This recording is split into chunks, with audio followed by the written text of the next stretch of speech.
नमस्कार प्यारे साथियों, मैं सचिन पाल स्वागत करता हूं आपके अपने प्लेटफॉर्म नॉलेज की स्टोन पर। उम्मीद करता हूं कि आप सभी अच्छे होंगे और स्वस्थ होंगे और आपकी तैयारी भी बढ़िया चल रही होगी। देखो, जैसा कि आपको पता है कि मैं यूपी पुलिस कांस्टेबल का प्रीवियस ईयर का पेपर सोल्व करवा रहा हूं मैथ का। ठीक है, तो उससे आपको फायदा बहुत ज्यादा होगा क्योंकि अब एग्जाम होने वाला है, तो आपको ये पता चलेगा कि मैथ के कैसे क्वेश्चन आते हैं, ठीक, और आप कैसे उन्हें कर पाते हैं। ठीक है, क्योंकि लास्ट टाइम पे आप जितने प्रीवियस ईयर क्वेश्चन लगाओ ना, मेरा मानना यही है वो सबसे ज्यादा बेस्ट है। ठीक, क्योंकि आपको कम से कम पता तो हो किस टाइप के क्वेश्चन आते हैं। देखो, ये कौन सा सेट है हमारा, दूसरा। इससे पहले मैंने एक सेट और करवाया था, उसे भी देख लेना। ठीक है, बहुत ज्यादा फायदा होता है यार प्रीवियस ईयर क्वेश्चन लगाने से। ठीक, बढ़ते हैं अपने क्वेश्चन की तरफ। कीजिए फर्स्ट क्वेश्चन। देखो, पहले आपको खुद सोल्व करना है, उसके बाद मेरा सोल्यूशन देखना है, तभी मतलब होगा प्रैक्टिस सेट लगाने का, अन्यथा कुछ फायदा नहीं है। और देखो, सच बता रहा हूं, ऐसे ही क्वेश्चन आते हैं, इजी इजी, कोई ज्यादा हार्ड नहीं आते। मतलब आप टोटल के टोटल कर पाओ, टोटल के टोटल जितने क्वेश्चन आते हैं ना मैथ के हालांकि कम ही आते हैं, तो आप सारे के सारे कर पाओगे अगर आप ढंग में तैयारी कर रहे हो, सही डायरेक्शन में। ठीक है, अगर आप उल्टा सीधा पढ़ रहे हो कुछ भी, तो फिर मैं कह नहीं सकता। कीजिए। देखो, इसमें कह रहा है कि 50% और 40% की क्रमिक छूट कितनी एकल छूट के बराबर है। ठीक है, सक्सेसिव डिस्काउंट निकालना है, तो कैसे निकालेंगे? 50 और 40, 90 माइनस 50 इंटू 40, 50 इंटू 40 अपॉन 100। ये 2 जीरो से 2 जीरो खत्म, 5 चौक 20 यानी कि 90 माइनस 20 यानी 70%। तो सक्सेसिव डिस्काउंट क्या आ गया हमारा? 70%, यानी ऑप्शन बी हमारा क्या हो जाएगा? सही हो जाएगा। 10 से 20 सेकंड के क्वेश्चन है, इससे ज्यादा टाइम नहीं लेना है आपको। और हालांकि देखो, टाइम ऐसा भी नहीं है किसी क्वेश्चन में आप अटक रहे हो ना, बेसिक से भी करोगे मैक्सिमम 1 ही मिनट ले पाओगे। ऐसे क्वेश्चन आते हैं यूपी पुलिस कांस्टेबल में मैथ के, मैक्सिमम 1 ही मिनट ले पाओगे अगर आप बेसिक से भी करोगे। इतने टफ क्वेश्चन नहीं आता कि आप उसमें बहुत ज्यादा टाइम वेस्ट करो। देखो, इक्वेशन दी है, ये इसे सोल्व करना। देखो, 3 चौक 12, 36 चौका कितना होता? 144। तो 144 तो आएगा ही आएगा। ठीक, अब देखो, पॉइंट के बाद यहाँ एक डिजिट है, यहाँ 2, 2 और 1 3, यहाँ 3 है, 3 और 3 6, लेकिन ये 2 जीरो, तो 6 में से तो हो जाएगा 4, यानी पॉइंट के बाद 4 डिजिट होने चाहिए, तो ये हो गए, यानी ये आएगा 0.0144। ठीक है, ये रहा ऑप्शन बी क्या हो जाएगा हमारा? सही हो जाएगा। बढ़े नेक्स्ट करो। देखो, खुद भी करके देखने हैं। और देखो, ये ही क्वेश्चन मतलब यही आए थे यार 2024 के पेपर में, क्वेश्चन सारे मैंने वहीं से उठाए हैं प्रीवियस ईयर से। 4/12 यानी कि इसे काटूंगा, 4 या 12, यहाँ बचेगा 1/3। ठीक, मल्टीप्लाई 3/2, ये भाग 4 दूनी 8। ठीक, अगर मैं इसे मल्टीप्लाई करूंगा तो ऊपर पहुंच जाएगा, यानी 8 ऊपर 4 नीचे, यानी कि 4 दूनी 8, यानी 2 ही बचेगा, माइनस 12 प्लस 4। ठीक है, देखो 3 से 3 ये खत्म, 2 से 2 खत्म, तो क्या बचा? ठीक, यहाँ तो यानी यहाँ तो 1 ही बचा तुम्हारा। ठीक, यहाँ 1 बचा, माइनस 12 प्लस 4 माइनस 8, यानी ये आ जाएगा -7। तो -7 ये रहा ऑप्शन बी में, तो ऑप्शन बी क्या हो जाएगा हमारा? सही हो जाएगा। बढ़े नेक्स्ट क्वेश्चन की तरफ करो। देखो, इसमें बोला है इकाई अंक। ठीक है, इकाई अंक निकालना हमें, तो बस क्या करना, लास्ट के डिजिट था मल्टीप्लाई करो। 2 8 16, यहाँ बनेगा 6, फिर 6 निम्मा 54, यानी कि लास्ट में आया 4, 4 चौक 16, यानी कि लास्ट में आएगा 6, यानी ऑप्शन ए क्या हो जाएगा हमारा? सही हो जाएगा। तो देख सकते हो कितने आसान क्वेश्चन है। देखो, यही मतलब लगभग सारे क्वेश्चन आपके इजी ही आएंगे, बस 4 से 5 क्वेश्चन होंगे जो आपको उलझाएंगे। अगर आपने ढंग में मैथ पढ़ा है, ढंग में प्रैक्टिस सेट लगाए हैं तरीके में, तो उन्हें भी आप कर ले जाओगे, यानी कि पूरे के पूरे क्वेश्चन करके आओगे। यानी कि सबसे बड़ा फायदा होता है यार, सच बता रहा हूँ, मैथ रीजनिंग में कि आप बटे के बटे नंबर मार सकते हो। कीजिए नेक्स्ट क्वेश्चन। इसमें कह रहा है कि 300 वस्तुओं का विक्रय मूल्य 500 वस्तुओं के क्रय मूल्य के बराबर है, हानि या लाभ निकालना हमें। ये कह रहा है, देखो 500 वस्तु, सॉरी 300 है ना, यानी 300 वस्तु का विक्रय मूल्य है। विक्रय मूल्य का मतलब सेलिंग प्राइस, वो बराबर है किसके? 500 वस्तुओं के क्रय मूल्य, यानी कि 500 वस्तुओं के सीपी यानी कॉस्ट प्राइस के बराबर है। देखो, एसपी अपॉन सीपी, ये आ जाएगा नीचे। ठीक, इधर बचा क्या? 500, इधर बचा क्या? नीचे आ जाएगा 300, 2 जीरो से 2 जीरो खत्म, तो क्या बचा? 5/3। तो देख सकते हैं, यानी सीपी कितना? 3 और एसपी कितना? 5, यानी सेलिंग प्राइस। तो देख सकते हैं कितना ज्यादा है ये, +2 ज्यादा है ये। ठीक, तो हमें लाभ या हानि पूछे तो लाभ ही हो रहा है, यानी 2 का लाभ हो रहा है किस पर? 3 पर। 3 पर मल्टीप्लाई 100, तो यहाँ से आ जाएगा हमारा 66.67%। ठीक है, तो ऑप्शन किस में दिया है, देखो ये सब ऐसे लिखा हुआ 72 सही 2/3 जैसे ये है, ये इसका राइट आंसर है। ये क्या लिखा हुआ 66 सही 2/3%। ठीक है, तो इसे हम क्या लिख सकते हैं 66 सही 2/3%। बढ़े आगे कीजिए। देखो इसमें कह रहा है कि यदि 6 छात्रों का औसत भार 50 किलोग्राम है, 2 छात्रों का औसत भार 53 किलोग्राम है और 2 छात्रों का औसत भार 55 किलोग्राम है, तो सभी छात्रों का औसत भार क्या होगा। एवरेज का क्वेश्चन है, कुछ नहीं है।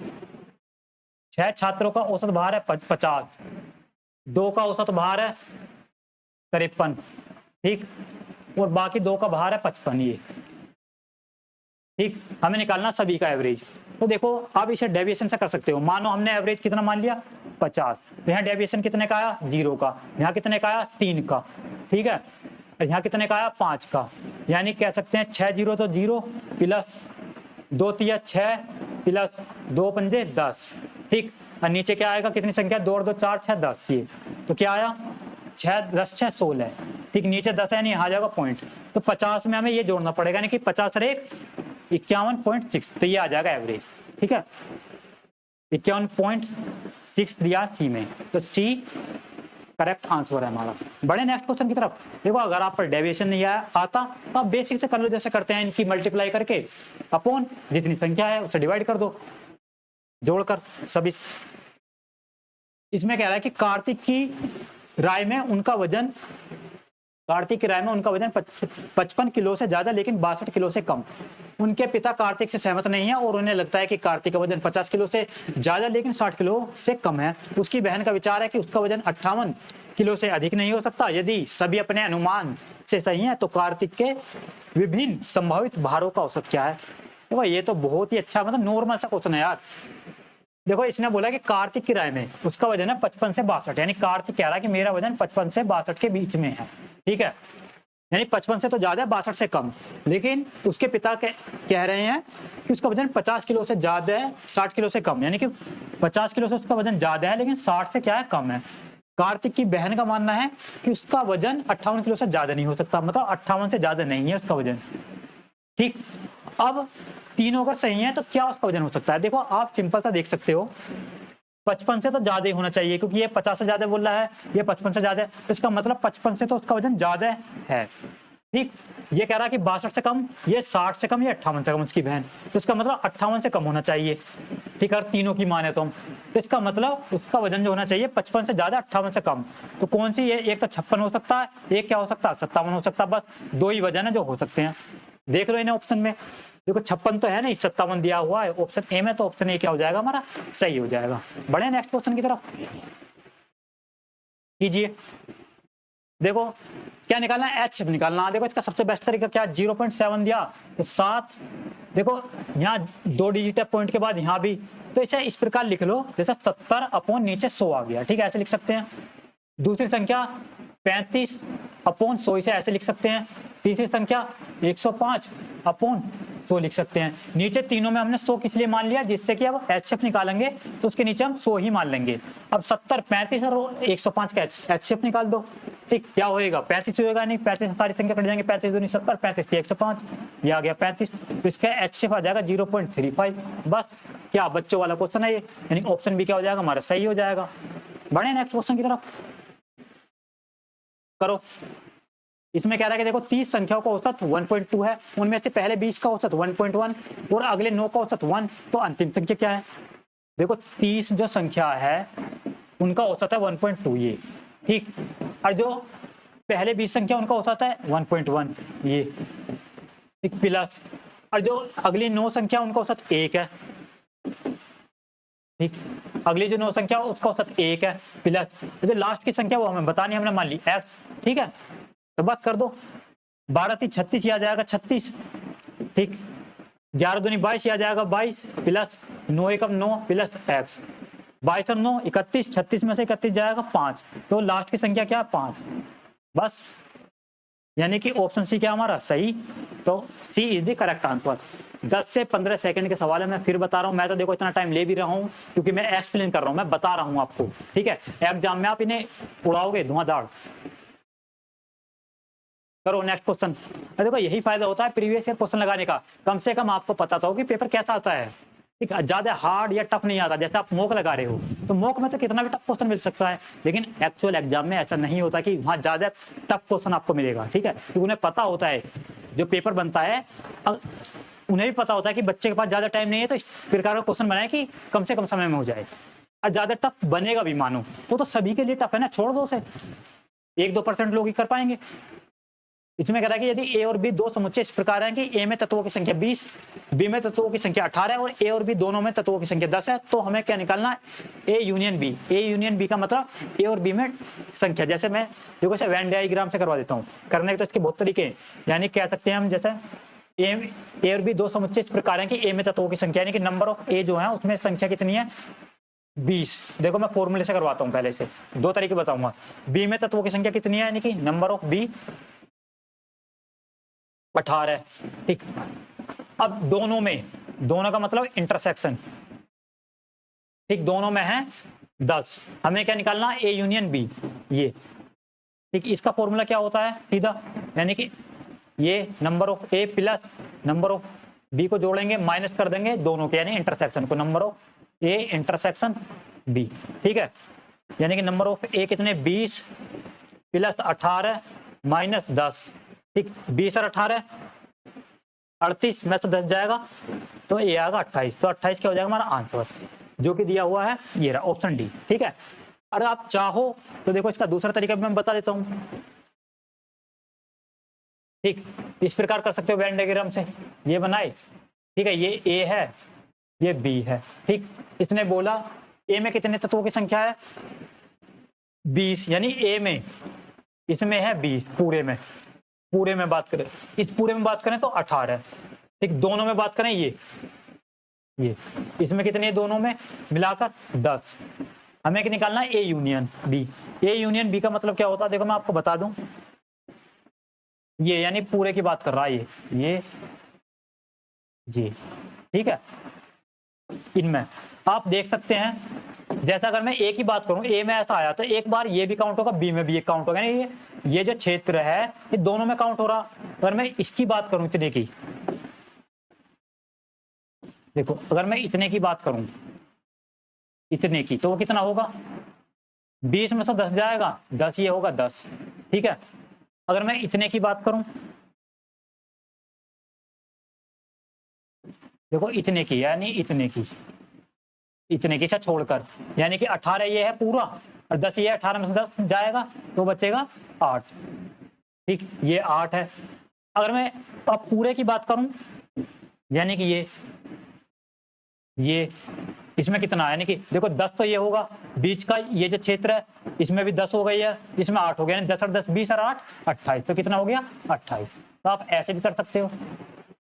बढ़े आगे करो। इसमें कह रहा है कि 3 कारों की गति का अनुपात ये दिया है, इन कारों द्वारा समान दूरी तय करने में लगने वाले समय का अनुपात। देखो डिस्टेंस का रेशो दिया हुआ है, टाइम का निकालना है। आपको पता होना चाहिए जो स्पीड होती है हमारी, स्पीड वो डिस्टेंस अपॉन टाइम होती है, ठीक है। यानी कि कह सकते हैं जो स्पीड होती है वो इनवर्सली प्रोपोर्शनल टू टाइम के बराबर होती है, यानी व्युत्क्रमानुपात होती है किसके, टाइम के, ठीक है। तो बस ये आपको पता होना चाहिए। अगर गति का अनुपात ये दिया हुआ है किसका, स्पीड का, क्या 3:4:6, तो टाइम का क्या होगा, इसका रिवर्स, यानी कि 1/3, ठीक, 1/4 और 1/6, ये निकाल दो। देखो 3 4 6 नीचे ये है, तो इनका एलसीएम क्या आएगा 12। तो अगर मैं 12 से मल्टीप्लाई कर दूं पूरे में, ये कर दिया 12 से, ठीक, तो यहाँ आएगा 12, 3 चौक 12, यहाँ आ गया 4, यहाँ 12 आएगा, 4 तिया 12, यहाँ आ गया 3, ठीक, यहाँ 12 आएगा, 6 दूनी 12, यहाँ आ गया 2, तो 4 3 2, ये आ गया टाइम का रेशो। 4 3 2 दिया ऑप्शन बी में, तो ऑप्शन बी क्या हो जाएगा हमारा, सही हो जाएगा। बढ़े आगे नेक्स्ट क्वेश्चन की तरफ। और देखो लास्ट में आपको ये बताना है कि आप सही कितने कर पाए थे, ठीक है। कि जितने भी क्वेश्चन है, लगभग 20 क्वेश्चन करवा रहा हूँ मैं, तो 20 में से आप ये बताना कि मैं 16 कर पाया था, 17, कोई बच्चा ऐसे भी होगा जो 20 के 20 कर पाएगा, ठीक। और आपको कितना फायदा हो रहा है इस वीडियो से, मजा आ रहा है या नहीं। देखो इसमें कह रहा है कि एक निश्चित धनराशि पर 2 वर्ष के लिए 5% की दर से चक्रवृद्धि ब्याज इतने रुपए है, तो मूल राशि कितनी है, यानी चक्रवृद्धि ब्याज दिया है 2 वर्ष का इतने रुपए, 5% की दर है, तो 5% के हिसाब से 2 वर्ष का रेट ऑफ इंटरेस्ट क्या होगा वो निकाल लो आप।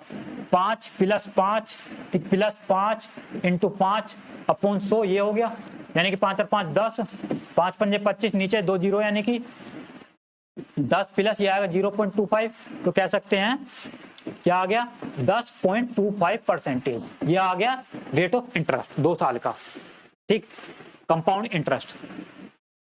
तो 10.25 यानी कि कह सकते हैं हम 10.25 इतने की वैल्यू दी है, ये चक्रवृद्धि ब्याज तो दिया है 3280, हमें निकालना मूलधन, यानी कि 100% की वैल्यू निकालनी, आप कर सकते हो। देखो जैसे 10.5 है, इसे 10.25 है, इसे आप चाहो तो ऐसे भी लिख सकते हो,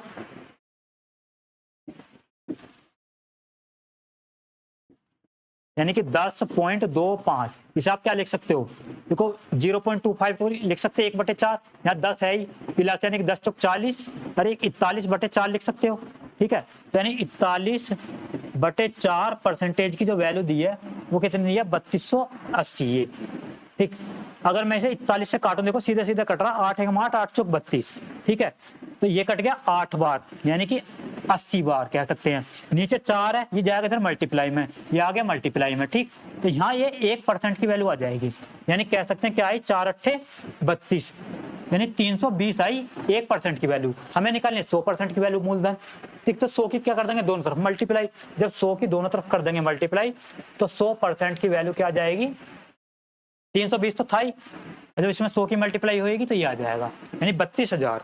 तो 32,000 दिया हुआ है देखो ऑप्शन बी में, तो ऑप्शन बी क्या हमारा सही है। देखो ज्यादातर मैंने क्वेश्चनों में देखा है option B is the correct answer है, ठीक। करो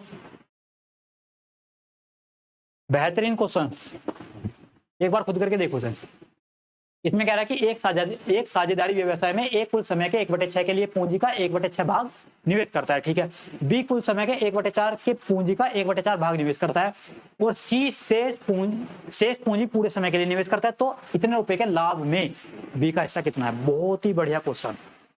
देखो इसे करने का तरीका एक ही है, आप ऐसा डिजिट मान लो, यानी पहले आप एक व्यवसाय में, यानी कि आप इन्वेस्टमेंट कितना है उसे कुछ मान सकते हो, और टाइम भी आप कुछ मान सकते हो, उसके अनुसार ही करना। अब मानोगे कैसे, यहाँ भी 1/6 दिया हुआ है, ठीक, फिर बाद में कुल समय का 1/4, यानी कि इस तरीके से मानो जो 6 और 4 का एलसीएम हो, तो कह सकते हैं देखो मैंने मान लिया जो इन्वेस्टमेंट है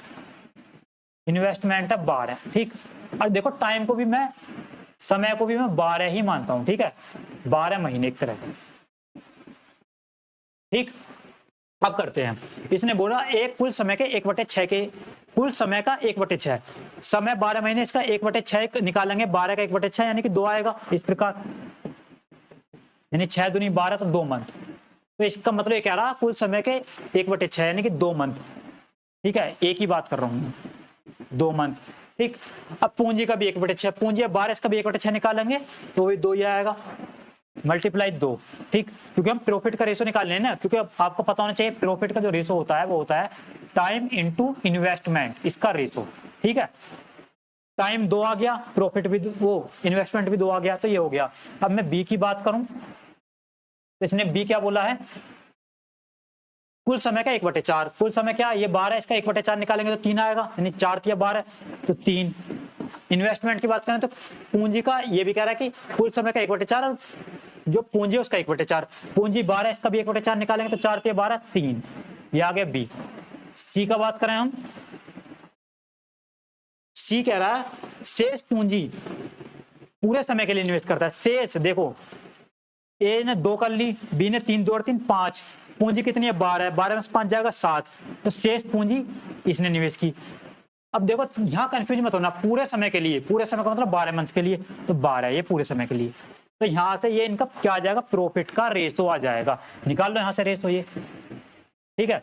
तो कह सकते हैं 2 दूनी 4, 3 तिया 9, 12 सत्ते 84, ये आ गया क्या प्रॉफिट का रेशो। अब इसने क्या बोला था टोटल जो लाभ हुआ है इतना हुआ है 1940, टोटल का मतलब 9 और 4 13, 13 में 84 जोड़ूंगा यानी 4 3 7, अरे एक 8 और 1 9, तो ये आएगा 80, यानी कि सॉरी 4 और 9 9 4 13, 13 इसमें जोड़ूंगा तो आएगा 97। ठीक है, तो 97 की जो वैल्यू दी है वो दी है 1940, ये 1940 ये। ठीक है, तो यहाँ से देखो सीधा सीधा देख सकते हो 2 बार कट रहा है, तो यहाँ से 1 की वैल्यू क्या आ जाएगी, यानी कि 20 ये आ गई, क्योंकि 2 7 14 2 में 18 19 2 बार कट रहा है। अब इसने क्या पूछा है, बी का हिस्सा कितना हो, देखो देख सकते हैं ए का हिस्सा ये, बी का ये, सी का ये, तो बी का ये है।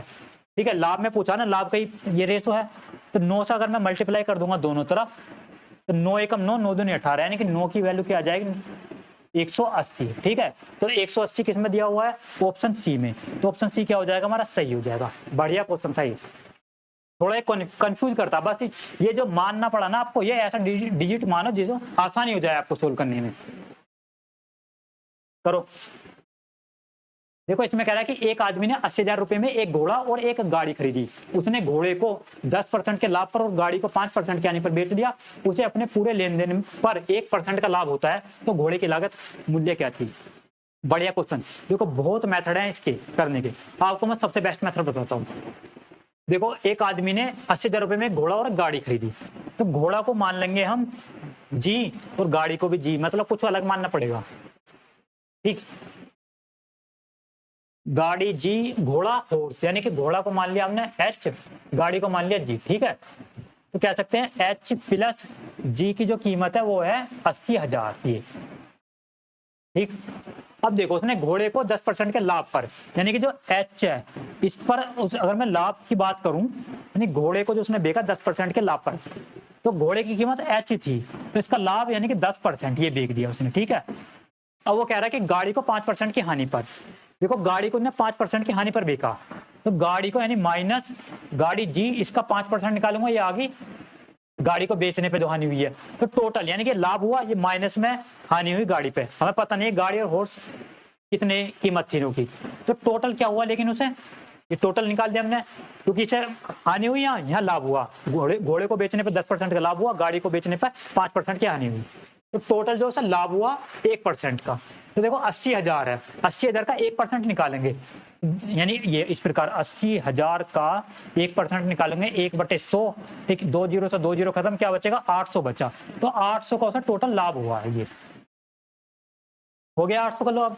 अब कैसे कर सकते हैं, देखो आप सिंपल सी ये इक्वेशन बनेगी, एक ये बन गई, एक ये बन गई, इसे सोल्व कर लो बस। क्या पूछा है इसने, पूरे लेन देन पर यानी घोड़े की लागत मूल्य बतानी है, यानी एच का मान निकालना है, एक तरह से समझ लो। देखो यहाँ एच 10% है, यानी जी को खत्म करना है। एक इक्वेशन ये बन गई, इस तरीके से समझ सकते हो, दूसरी इक्वेशन ये बन गई।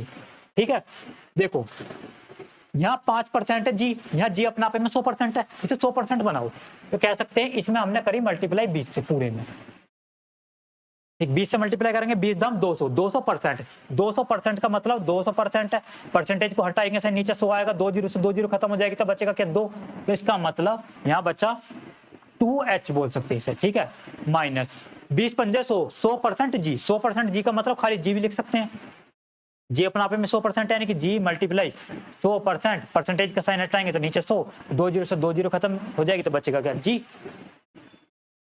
ठीक है, जी इक्वल टू 20 किस में मल्टीप्लाई होगी, तो 8 दूनी 16, यह आ जाएगा 16,000 बस। अब देखो आप सोल्व कर सकते हैं इन दोनों इक्वेशन को, अगर मैं जोड़ दूं, ठीक, 2h और 1h 3h माइनस जी प्लस जी खत्म, ठीक, 16 और 80 यानी कि 96,000, ये आ गया 96,000। ठीक, 3 से अगर मैं ऐसा काट दूंगा तो यहाँ खाली h बचेगा, 3 3 9, 3 दूनी 6, 32,000 ये आ गया, तो h का मान आ गया, ये निकालना था घोड़े की लागत मूल्य, वो आ गई 32,000, तो ऑप्शन ए क्या हो जाएगा हमारा, सही हो जाएगा। अब बताओ समझ में आया था या नहीं। देखो बहुत तरीके से करने के, ये सबसे बेस्ट मेथड लगता है अपनी करने को, आप अलग अलग तरीके से भी कर सकते हैं, बिल्कुल बेसिक से भी कर सकते हैं। ठीक है, बढ़िया, आगे करो। देखो इसमें कह रहा है कि चीनी की मात्रा का अनुपात, जिसमें चीनी की कीमत 40 रुपए प्रति किलोग्राम है और 30 रुपए प्रति किलोग्राम है, दोनों चीनी को किस अनुपात में मिलाया जाना चाहिए ताकि मिश्रण को 32 रुपए प्रति किलोग्राम पर बेचने पर कोई लाभ या हानि न हो। बेहतरीन क्वेश्चन, इसे हम एलिगेशन से कर सकते हैं। मिक्सचर एंड एलिगेशन का एक क्वेश्चन है। देखो, एक चीनी का कीमत है 40, ठीक, दूसरी चीनी की कीमत है 30। अब इन दोनों को मिलाकर जो बेची वो 32 रुपए प्रति किलोग्राम बेच रहे, जिसमें कोई लाभ या हानि नहीं हो रहा, तो सीधा हम 32 लिख लेंगे। ठीक, यहाँ लगा दिया हमने एलिगेशन। ठीक है, 40 में से 32 जाएगा तो 8, या 30, 32 में से 30 जाएगा तो 2, तो यहाँ इनका क्या आ जाएगा, रेशो आ जाएगा 2 और 8, यानी 2 चौक 8, 1:4। ठीक है, इस रेशो में मिलाया जाना चाहिए 1:4, तो 1:4 दिया ऑप्शन सी में, तो option C is the correct answer. ध्यान रखना है, यानी 4:1 मत मार देना इसका आंसर, इस बात का भी ध्यान रखना है, आपको पता होना चाहिए। देखो इस तरीके से क्या करते हैं, एलिगेशन से कर सकते हैं। ठीक, allegation is the best method for this question. बढ़ो आगे, करो इसे। देखो इसमें कह रहा है कि एक ट्रेन 79.2 किलोमीटर प्रति घंटा की गति से चल रही है, यह 7 सेकंड में एक खंबे को पार करती है, तो ट्रेन की लंबाई ज्ञात कीजिए। बढ़िया, देखो ट्रेन की लंबाई निकालनी है, एक खंबे को पार कर रही है। मैंने आपको 100 बार बताया है कि ट्रेन जब भी खंबे को या व्यक्ति को पार कर रही है, तो इसका मतलब जो लेंथ है ना, वो ट्रेन अपनी लेंथ को पार कर रही है, मतलब उसमें जो लेंथ ली जाएगी, ठीक, दूरी, वो ट्रेन की जो लेंथ है वही होगी। ठीक है, इस बात का ध्यान रखना। जब पुल को पार करते हैं तो पुल प्लस रेल की लंबाई दोनों होती है लेंथ। ट्रेन की जो स्पीड है वो है 79.2 किलोमीटर प्रति घंटा। यहाँ किलोमीटर प्रति घंटा में दिया है, यहाँ सेकंड में दिया, तो इसे मीटर प्रति सेकंड में बदलेंगे तो यानी 5/18 ये बदल गया जी। ये होगी 4 बराबर होता है दूरी बटे 100, दूरी है d। ठीक, क्योंकि लंबाई तो हमें निकालनी है ट्रेन की।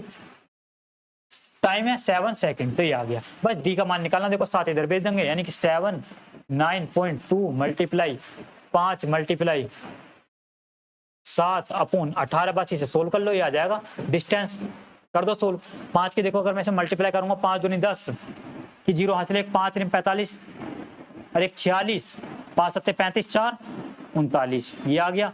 मल्टीप्लाई 7/18, 18 से डायरेक्ट कट जाएगा क्या है, 18 दूनी 36, 18 दूनी 36, 3 39, यानी फिर 18 दूनी 36, ये कट गया। मल्टीप्लाई 7, 22 की जब मल्टीप्लाई करूंगा 7 दूनी 14, 7 दूनी 14 1 15, तो ये आ गई मीटर में क्या, ट्रेन की लंबाई 154, तो 154 दिया ऑप्शन बी में, तो ऑप्शन बी क्या हमारा सही है। बढ़े नेक्स्ट क्वेश्चन की तरफ। ठीक है, देखो बहुत बड़ी बात नहीं होती एग्जाम निकालना, मैं आपको फिर बता रहा हूँ, मैंने खुद ने निकाला है। अगर आप सही डायरेक्शन में पढ़ोगे तो निकाल ले जाओगे। यूपी पुलिस कांस्टेबल का एग्जाम ज्यादा कठिन नहीं आता है, मैं फिर बता रहा हूँ आपको। मतलब कठिन ऐसा नहीं, पढ़ने वाले बच्चों के लिए कठिन नहीं होता है ऐसा, अगर आप कुछ नहीं पढ़ोगे तो कठिन ही कठिन है आपके लिए। ठीक, अगर आप सही डायरेक्शन में पढ़ रहे हो, सही तरीके से तैयारी कर रहे हो, ठीक, कंसाइज वे में, तो आपका एग्जाम निश्चित रूप से क्लियर होगा। अगर आप ढंग में देखो, आप पढ़ भी रहे हो लेकिन गलत तरीके से पढ़ रहे हो, ठीक है, यानी कि जो पढ़ने का सोर्स आपका गलत है, तो ये भी आपको पता होना चाहिए क्या पढ़ना है। ठीक, पढ़ने को तो बहुत सारा है। इसमें कह रहा है कि वह सबसे बड़ी संख्या जिससे 990 और 1330 को विभाजित करने पर क्रमशः 6 और 10 शेषफल प्राप्त होता है, वो संख्या बतानी है। देखो 990, जब 990 से, यानी कि ये कह रहा है कि बड़ी से बड़ी संख्या, ध्यान रखना, बड़ी से बड़ी संख्या बतानी है। जो 990 और 1330 को विभाजित करेंगे तो 6 और 10 शेषफल बचेगा। जब 990 को विभाजित करेंगे तो 6 शेषफल बचेगा। अगर मैं 990 में से 6 घटा दूं तो कट जानी चाहिए, इसका मतलब संख्या, तो 990 में से 6 जाएगी तो 984, यानी ये कट जानी चाहिए। ठीक, और दूसरी 1330 को जब विभाजित करूंगा तो 10 शेषफल बचता है, यानी 1330 में से 10 घटा दूं तो 1320, तो ये भी कट जानी चाहिए। वो संख्या बता दो जो इन दोनों संख्या को काट दे, बड़ी से बड़ी, तो इसका मतलब इन दोनों संख्या का एचसीएफ एक तरह का, बड़ी से बड़ी। तो देखो इसके लास्ट में तो 0 आ रहा है, ठीक, वही संख्या काट पाएगी तो जिसके लास्ट में 0, काटने को तो और भी काट सकती है। देखो यहाँ 4 आ रहा है, तो कभी भी जिसके लास्ट में 5 आ रहा है वो तो काट नहीं सकती वो संख्या को, क्योंकि 5 जिसके लास्ट में आ रहा है वो उस संख्या को काट सकती है जिसके लास्ट में 0 हो, ठीक, या 5 हो। इस बात का पता होना चाहिए आपको। तो इसका मतलब ये दोनों ऑप्शन तो वैसे ही खत्म हो गए हमारे, बच्चे 20 और 24। ठीक, मैक्सिमम पूछिए। ठीक, देखो 20 से तो ये संख्या नहीं कट सकती, ठीक, यानी 20 भी एलिमिनेट कर दिया हमने, बचा ये, तो यही होगा इसका आंसर। ठीक, 24 से दोनों संख्या क्या कट जाएंगी, तो इसका आंसर क्या 24। करो नेक्स्ट क्वेश्चन। देखो इसमें कह रहा है कि ए एक कार्य को 63 दिनों में कर सकता है और बी ए की तुलना में 40% अधिक कुशल है, तो उसी कार्य को करने में बी द्वारा लिए गए दिनों की संख्या क्या है। बेहतरीन क्वेश्चन। एक कार्य को 63 दिनों में कर सकता है, ठीक। ए कितने दिनों में कर रहा है कार्य को, 63 दिनों में, ठीक है। बी ए की तुलना में 40% अधिक कुशल है। ये कह रहा है कि जो बी है वो ए की तुलना में, ठीक, ए अगर 100 है तो 40% अधिक कुशल है, यानी वो हो जाएगा बी 140। इसका मतलब यहाँ से इनकी एफिशिएंसी का रेशो आ जाएगा 0 से 0 खत्म, 7 दूनी 14 और 5 दूनी 10। ये आ गई इनकी एफिशिएंसी, ठीक है। अगर हम टोटल वर्क निकालें, देखो ए की एफिशिएंसी कितनी, 5, एक 63 दिनों में काम कर रहा था, टोटल वर्क जो आएगा 5 मल्टीप्लाई 63, ये आ गया, ठीक। अब हमें निकालना बी द्वारा, यानी बी काम कितने दिनों में करेगा। बी की एफिशिएंसी जबकि 7 ये रही, अगर मैं इसे 7 से डिवाइड कर दूं तो ये बी कितने दिनों में काम करेगा वो निकल जाएगा। देखो 7 निम 63, 9 पंजे 45, तो बी इस काम को 45 दिनों में करेगा। तो 45 कहाँ दिया है, ऑप्शन बी में, तो ऑप्शन बी क्या हो जाएगा हमारा, सही हो जाएगा। बढ़िया क्वेश्चन था ये भी, 10 से 20 सेकंड का। करो नेक्स्ट क्वेश्चन। देखो इसमें कह रहा है कि 5√3 प्लस 243 का मान दिया है, इसका मान निकालना है। देखो थोड़ा ध्यान से समझना, ये भी कुछ नहीं है। 5√3 243 है, इसे हम ऐसे लिख सकते हैं 81 मल्टीप्लाई 3, ठीक। ये रूट के अंदर है, 81 बाहर आएगा तो बचेगा 9√3, इसका मतलब हम इसे 9√3 लिख सकते हैं, यानी 5√3 प्लस 9√3, ये लिख लिया, इक्वल टू 24.24 यानी 249, ठीक। 5 और 9, 9 5 14, तो 14√3 इक्वल टू 24.249, ये आ गया। इसका मान निकालना है। देखो 192 रूट में, तो 192 को क्या लिख सकते हैं, यानी 4 से अगर हम से काटेंगे, 4 चौक 16, 4 अट्ठे 32, ये आ गया। 16 12, 16 3 48, यानी कि 16 चौका 64, 64 इंटू 3 लिख सकते हैं, ठीक है। इसे 64 इंटू 3 ऐसे, ठीक। ये तो 64 आ जाएगा बाहर, 8 तो बचेगा 8√3, तो इसे लिख सकते हैं हम क्या, 8√3, ठीक। यानी 8√3 से लिख लिया, प्लस 15√3 ये है, तो 8 और 15, 15 8 23, तो 23√3। इसकी वैल्यू हमें निकालनी है, बस ये तो करना ये बस इसमें थोड़ा हार्ड जो था टफ चीज। 14√3 का मान ये दे दिया, 23√3 का निकालना है। देखो कैसे निकाल सकते हैं, ये जाएगा इसके नीचे, यहाँ बचेगा 1, ठीक। यानी कि 1 इज इक्वल टू 24/249/14√3, ठीक। हमें इसका मान निकालना, दोनों तरफ इसकी मल्टीप्लाई कर दूंगा, यानी कि 23√3 यानी कि 24.249/14√3 मल्टीप्लाई 23√3, ठीक है। √3 से √3 खत्म हो जाएगा, ठीक। तो हमें किसका मान निकालना, बस इसका निकालना, इसे सोल्व कर लो। 24.249 मल्टीप्लाई 23 और अपॉन 14, बस इसे सोल्व करना। देखो 14 से मैं इसे डायरेक्ट काटता हूँ, 14 एकम 14, ठीक। ये 1 पॉइंट करके आया कुछ, ठीक। 14 एकम 14 बचे कितने, 6 और 2 8, यानी 82 हो जाएगा यहाँ। 14 पंजे 70, 14 छिंग 84, यानी 14 पंजे 70, फिर 12 बचेगा, यहाँ हो जाएगा 144, सॉरी 124, 124 यानी 14 7 98, 14 8 112, फिर आएगा 14 8 112, ठीक। तो 1.58 करके कुछ आएगा, और मल्टीप्लाई 23, ठीक है। अब इसकी मल्टीप्लाई कर लो, देखो 23 8 कितने होते हैं, नहीं 8 से 24, 8 दूनी 16 17 18 184, तो 23 8 184 को 4 का हासिल, ये 18 बचेंगे। 23 पंजे 115, 115 में 18 जोड़ेंगे तो 8 5 13, 11 1 12 13, 133 आएगा। 133 को 3 का हासिल, ये 13 बचेंगे। 23 एकम 23 और 13, 23 और 13, 23 और 3 26, 10 36, 36.34 आना चाहिए। देखो ये तो कोई सा भी नहीं आ रहा, तो इसका मतलब कहीं ना कहीं तो हमने गलती की है, ठीक है। कहीं ना कहीं तो गलती की है कैलकुलेशन में। देखो कैलकुलेशन है बस इस क्वेश्चन में, और कुछ नहीं। देखो थोड़ा ध्यानपूर्वक शुरू से देख लेते हैं। इसे हम लिख सकते हैं, यानी 3 एकम 3 अट्ठे 24 ठीक लिख सकते हैं। 5 और 9 5 14, तो 14√3 का मान ये दे दिया। ठीक है जी, इसे हम ऐसे लिख सकते हैं 64 इंटू 3, यानी 3 चौक 12, 64 इंटू 3 लिखा हमने, 3 चौक 12, 3 छिंग 18 19 ठीक लिखा। इसका मतलब 64 आएगा 12 तो 8√3, 8 और 15 23, तो इसका मान निकालना था हमें।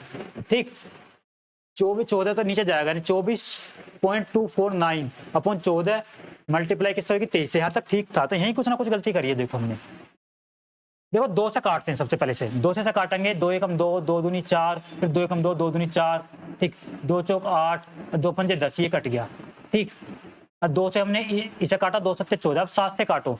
ठीक, 7 एकम 7, 1.7 5 12, यहाँ 51 हो जाएगा, 7 सत्ते 49, ठीक, 2 बचेगा, फिर 7 या 21, 1 बचेगा, 7 दूनी 14, तो लगभग ये आएगा मल्टीप्लाई 23 का अगर मैं मल्टीप्लाई करता हूँ, देखो 23 दूनी 46 को 6 कहाँ से 4, 23 या 69 और 4 73 को 3 कहाँ से 7, ठीक, 23 सत्ते यानी 7 21 और 7 दूनी 14 2 16 161 और हासिल का कितना था 7, तो 161 और 7 68, 168 को 8 का हासिल 16, 23 एकम 23 और 16, देखो 23 और 16 जोड़ेंगे, 23 और 16 6 3 9 2 1 3, ठीक है, तो ये आएगा 39, तो ये आ जाएगा 39.83, देखो बिल्कुल अप्रोक्स आया, मानिए रहा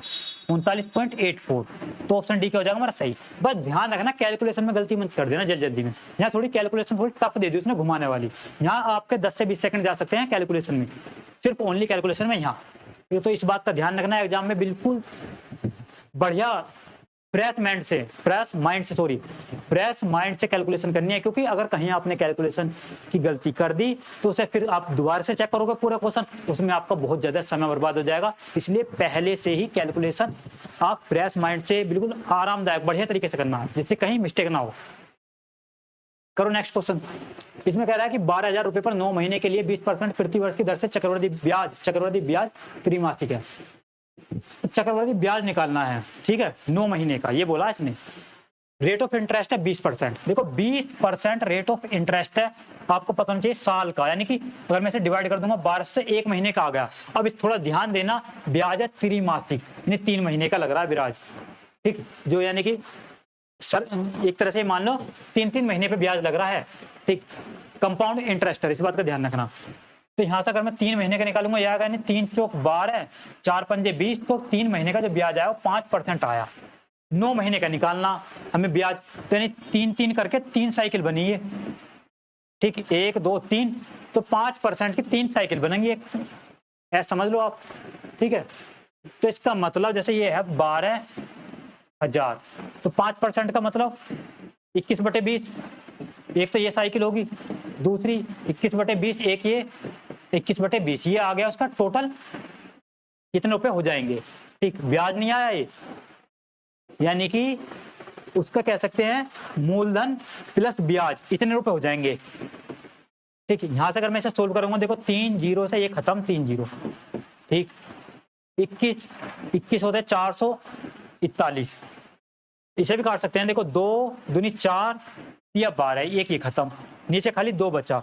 21 का क्यूब क्या होता है, देखो 21 का क्यूब होता है 9261, ठीक, जो आप करके देख सकते हैं। 21 का स्क्वायर होता है 441 मल्टीप्लाई 21, 21 एकम 21, 2 21 चौक 84, 86 को हासिल 8, 21 चौक 84 8 92, तो 9261, ठीक, यानी कि आया 3 × 9261, बिल्कुल बेसिक से करवा रहा हूँ। नीचे 2 3 की भी मल्टीप्लाई करूंगा, देखो 3 एकम 3, 3 छिंग 18 को 8 का हासिल 1, 3 दूनी 6 1 7, 3 नम 27, ये आया।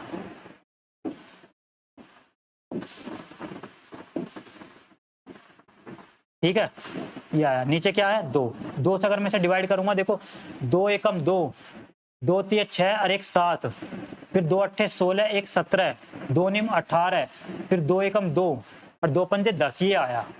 ठीक, ये क्या आगा टोटल रुपए कितने हो जाएंगे उसके, लेकिन ध्यान रखना चक्रवर्ती ब्याज पूछा था, इसका मतलब टोटल रुपए कितने हो जाएंगे, ये 891.5 ये, ठीक है। मूलधन कितना था 12,000, तो 12,000 अगर मैं इसमें से घटा दूं ये, बस ये आ गया हमारा ब्याज, यहाँ आएगा 5.198, 3 में से 2 जाएगा 1, 1891.5, बिल्कुल एग्जैक्ट आया हमारा, क्योंकि हमने बिल्कुल बेसिक से कर दिया।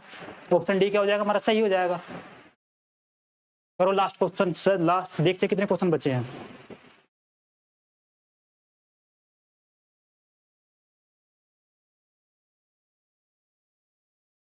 करो नेक्स्ट क्वेश्चन, अभी तो कई क्वेश्चन बचे हैं, लगभग 4 से 5। इसमें कह रहा है कि देखो 48 पुरुष एक काम को 14 दिन में कर सकते हैं। 12 दिनों में 5 पुरुषों द्वारा किए गए कार्य की मात्रा देखो 48 पुरुष 14 दिन में कर रहे हैं, तो टोटल वर्क ये हो गया 48 मल्टीप्लाई 14, ठीक। ये कह रहा है 12 दिनों में 5 पुरुष काम कर रहे हैं, तो उसकी मात्रा 12 दिन में 5 पुरुष काम कर रहे हैं, इन्होंने किया इतना, ठीक है। और मैं इनका रेशो निकालूं जिससे कि आसानी हो जाए सोल्व करने में, तो 12 चौक 48, यहाँ बचा 4 मल्टीप्लाई 14, रेशो यहाँ बचा खाली 5, 14 चौका 56, यानी 56 काम था, बाद में कर रहे हैं 5, तो ये काम निकालना कितना हुआ, परसेंटेज में ऑप्शन दिया था, ये निकालना, यानी 5 काम कितना है 56 का, ये मल्टीप्लाई 100, इसे सोल्व कर दो बस। देखो 4 से काट सकते हैं, 14 चौका 56, यहाँ 25 चौका 100, 25 पंजे 125, ठीक। नीचे क्या 14, अगर मैं इसे डिवाइड करूंगा तो 14 8 112, तो 8 पॉइंट करके कुछ आएगा, देखो इसमें यही दिया 8.9 इसका मतलब, तो यानी ऑप्शन डी क्या हो जाएगा हमारा, सही हो जाएगा। बड़े नेक्स्ट क्वेश्चन की तरफ करो। देखो इसमें कह रहा है कि ठहराव को छोड़कर बस की गति 66 किलोमीटर प्रति घंटा है और ठहराव सहित यह 55 किलोमीटर प्रति घंटा है, बस 1 घंटे में कितने मिनट रुकती है। देखो सीधा फॉर्मूला है, इसे याद रखना, ज्यादा सोचोगे तो परेशान हो जाओगे इस प्रकार के क्वेश्चन में, ठीक। हमें टाइम निकालना कि 1 घंटे में कितना रुका, ठीक, रुकने का समय निकालना हमें, तो वो क्या होता है, यानी जो नॉर्मल गति है वो कितनी है 66, ठीक, और ठहराव वाली गति यानी कह सकते हैं सामान्य गति अपॉन बस, और बाद में ठहराव वाली गति, ठीक है। तो इसे ध्यान रख लेना बस, ठहराव गति बस ये होता है, ये ध्यान रखना घंटे में यानी आवर में निकलेगा। तो सामान्य गति कितनी है 66, सॉरी मैंने उल्टा कर दिया क्या, देखो यहाँ डिफरेंस है, सामान्य गति माइनस ठहराव गति,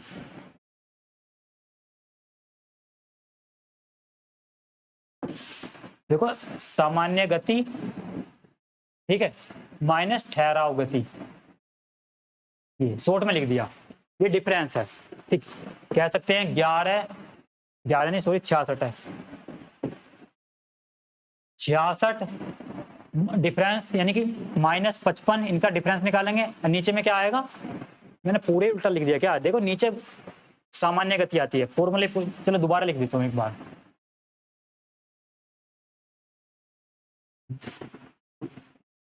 रुकने का जो समय होगा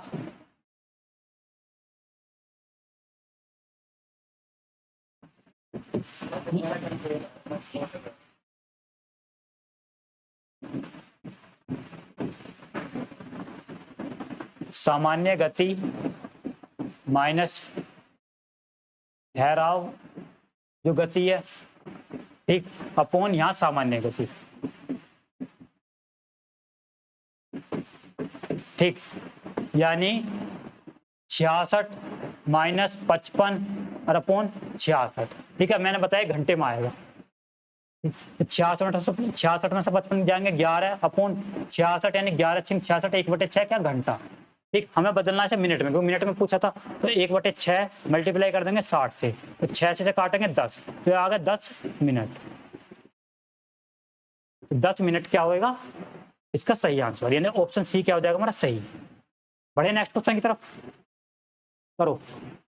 देखो इसमें कह रहा है कि यदि किसी वस्तु पर लागत मूल्य से 40% अधिक अंकित है, यदि वस्तु के अंकित मूल्य पर x% की छूट दी जाती है तो 12% का अंतिम लाभ प्राप्त होता है। अब यदि एक नई वस्तु का क्रय मूल्य 2400 रुपए है और x% लाभ वांछित है, ठीक है, तो उस नई वस्तु का विक्रय मूल्य क्या होता है। देखो बेहतरीन क्वेश्चन, ध्यान से समझो इसे।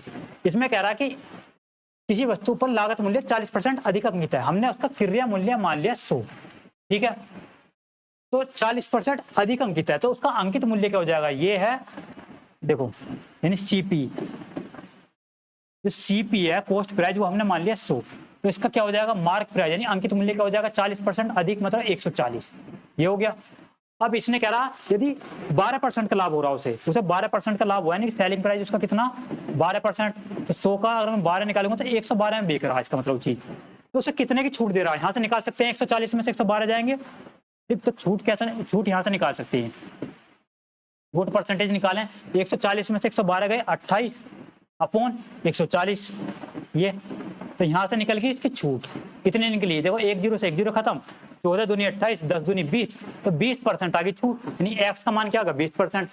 अब कह रहा है इतने रुपए पर लाभ अगर दिया जाए 20% का तो वस्तु का विक्रय मूल्य, यानी कि ये है 2400, ये 2400, इस पर 20% के साथ इसका विक्रय मूल्य निकालना, 20% का मतलब 6/5, तो 6/5 निकाल दो बस इसका, ये 5 से काटूंगा यानी 5 चौक 20, 4 फिर 5 अट्ठे 40 और मल्टीप्लाई 6 6 0 6 अट्ठे 48 को 8 5 से 4 6 चौक 24 4 28, तो ये आएगा, ठीक है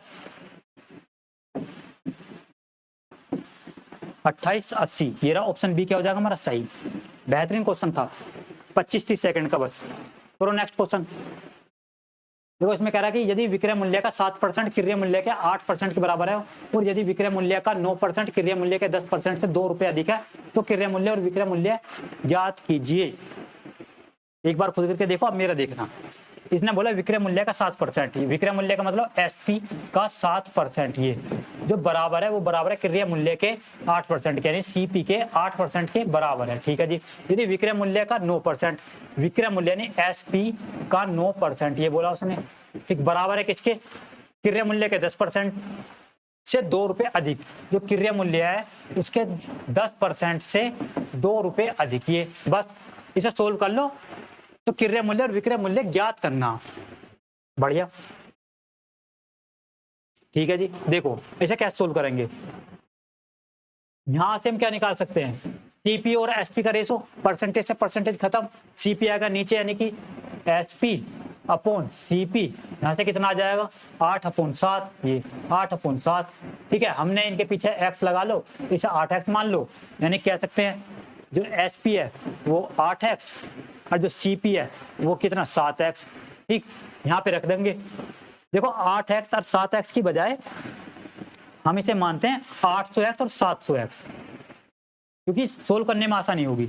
इसे मान लिया हमने 800x, इसे मान लिया हमने 700x, यहाँ रखा हमने। देखो जब 800 रखेंगे तो परसेंटेज है नीचे जो 2 0 खत्म हो जाएंगे, 9 72x आ जाएगा, ये 72x बराबर, यहाँ रखेंगे 700x तो 2 0 खत्म हो जाएंगे, नहीं 70, ठीक है, 7 दाम 70x ही आ जाएगा, ठीक है, प्लस 2, तो देखो ये इधर जाएगा तो 2x बराबर क्या आ जाएगा 2, तो 2 से 2 खत्म, यानी x की वैल्यू आ जाएगी 1, ठीक। तो x की वैल्यू जब यहाँ 1 पुट करेंगे तो इसका मतलब एसपी हमारा आया 800 और जो सीपी है वो आया 700, बस हो गया।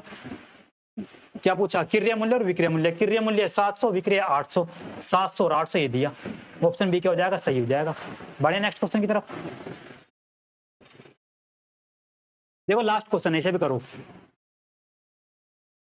देखो इसमें कह रहा है कि 39 व्यक्ति प्रतिदिन 10 घंटे काम करके 12 दिनों में एक सुरंग की मरम्मत कर सकते हैं, तो 30 व्यक्ति प्रतिदिन 6 घंटे कार्य करके कार्य को कितने दिनों में पूरा करेंगे। बेहतरीन क्वेश्चन।